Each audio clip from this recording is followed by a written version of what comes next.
This chart shows the raw size of the American and Chinese economies. In the year 2000, the United States sat at $10 trillion, while China was at barely $1 trillion, a 10-to-1 gap. Over 20 years, that gap compressed to roughly $28 trillion for the US and $18 trillion for China. Following that steep curve, institutions like Bloomberg and Goldman Sachs released forecasts in 2021 predicting China would surpass the United States as the world's largest economy by 2028.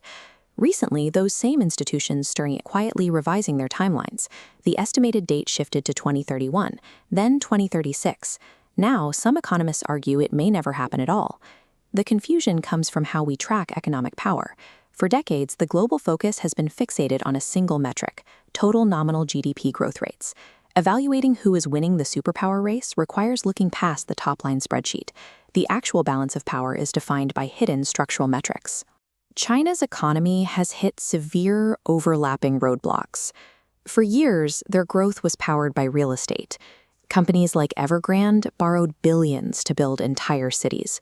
But the bubble burst, leaving over $300 billion in liabilities.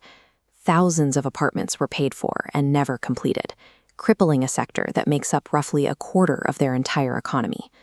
At the same time, the country faces a demographic crisis. The one-child policy, enforced from 1980 to 2015, created a population bottleneck. China's working-age population is shrinking. By 2050, they could have more citizens over 60 than under 30, leaving fewer workers to drive growth. These issues are creating real social stress. Youth unemployment has hovered above 20%, placing immense internal pressure on the government to stabilize the domestic economy. Total GDP represents the sheer scale of national output. However, it fails to distinguish between a wealthy nation and a populous one. This visual representation shows total GDP divided by its population, GDP per capita. China is spreading its wealth across 1.4 billion people, while America has 335 million. The average Chinese citizen earns less than 1/5 of what the average American earns. Catching up in raw economic mass is a matter of scale. Catching up in citizen wealth is a much heavier lift, requiring generations of sustained growth to close the gap. Dismissing China over domestic debt ignores where their money is going. They are pivoting from cheap manufacturing to monopolize the technologies of the future. China manufactures roughly 80% of the world's solar panels. They are the largest exporter of electric vehicles, with companies like BYD already outselling Tesla in multiple international markets. In artificial intelligence, Chinese researchers are filing more AI patents than any other country on Earth, closing the research gap with the United States in real time. Abroad, they use the Belt and Road Initiative to construct physical infrastructure in over 140 countries, binding them to the Chinese economy through long-term contracts. Control over green energy, AI research, and international trade routes creates a structural advantage. China is positioning itself at the center of the technology supply chains that will drive the next phase of global growth. The United States defends its economic position with a distinct set of assets, led by the US dollar. Because the dollar is the global reserve currency, international trade, from crude oil to commodities, is largely conducted in US cash. This gives America a structural financial advantage that takes decades to unseat. America also maintains an unmatched global alliance network. While China's relationships are often transactional, the US leads NATO and holds defense treaties with Japan, South Korea, and Australia, creating a vast security umbrella.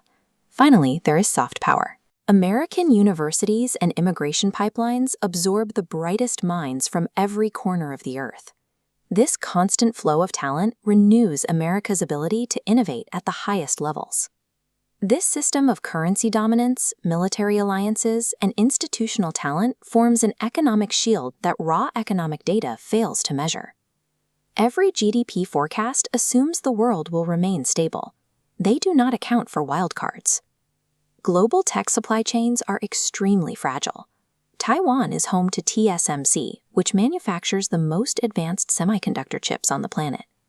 Any geopolitical conflict over Taiwan would cause a catastrophic disruption to the global technology sector.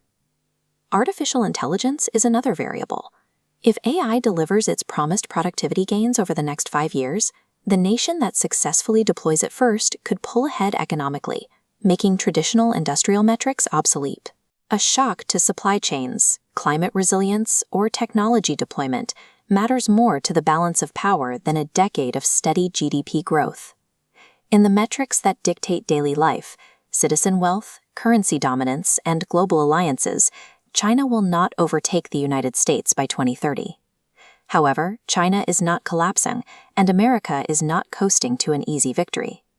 Both nations possess profound structural strengths and deep internal flaws. We are entering a dual superpower world. These two giants will compete across technological, military, and cultural domains for decades to come, without a definitive finish line in sight. Long-term stability rests on how these two powers navigate their friction. Their ability to manage a permanent rivalry matters more than who holds the larger number on the balance sheet.